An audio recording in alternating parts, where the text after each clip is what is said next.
At the story off Zero Hedge, the cradle of democracy rocks the autocrats. It's about a procedural election coming up tomorrow, Monday the 29th in Greece. So how it works is, in order to be elected president of Greece, the nominee has to receive a supermajority of votes from the parliament.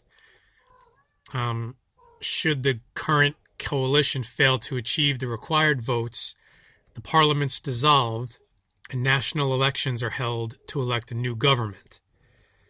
So they've tried twice, 2 procedural votes, and the current prime minister has not received they need 180 votes. 200 votes, and they've received 160 and 168. So the third vote is coming up Monday. And on this one, instead of needing 200, they only need 180.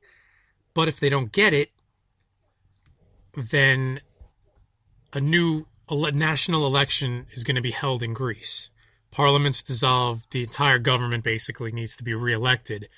And if that happens, the current party that is in favor with the EU, Brussels, the bankers, the US, NATO, all the bad guys, they're not going to win. It's going to be the Syriza party that is, people popular, and that's who the people would want, which obviously is not what the elite would want. So tomorrow there's going to be an election within the Parliament of Greece, and we'll see how it goes, but as of now, it looks like the Greek government is going to be dissolved and a new national election is held, which is obviously not what the elites want. But I'm going to read to you 2 paragraphs here that were very striking within the article, kind of sum up where the world is right now. What is at hand isn't so much about lofty ideals. It's not about socialism or capitalism. It's not about communism. It's not about being a progressive, a conservative, a liberal. It's not about left versus right. Forget all those dumbed-down dichotomies. I'll even put black-white in there because that's what's going on in America right now. Or illegal alien, all the stuff that they use to divide us. It's much more fundamental than all of that. Quite simply, it's about people versus power.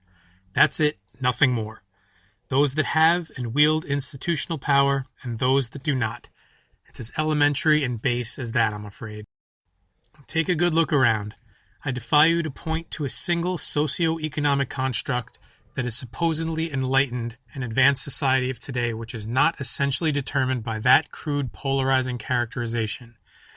Whether it be our bought and paid for political class, our rapacious banking sector, our completely captured regulators, our entitled multinational corporations, our entrenched governmental agencies, our marauding military-industrial complex, our fleecing healthcare providers, our muzzled free press, our hijacked justice system, or our grossly overpaid CEOs, athletes, and entertainers. They all have one thing in common, and I assure you that it is not the common good that they share. What they seek above all else is to expand existing institutional dominion and their own privileges within it. So I'll put a link to the original article from Zero Hedge if you want to read more about the Greek election coming up. And we'll find out tomorrow if they coerced, blackmailed, paid for 12 additional parliament members to vote for the Brussels guy, or if they stand firm and the new national election is going to be held in Greece. And if that happens, it's going to be very interesting because the EU and Brussels, United States, the whole deal are not going to be happy. So let's see what happens.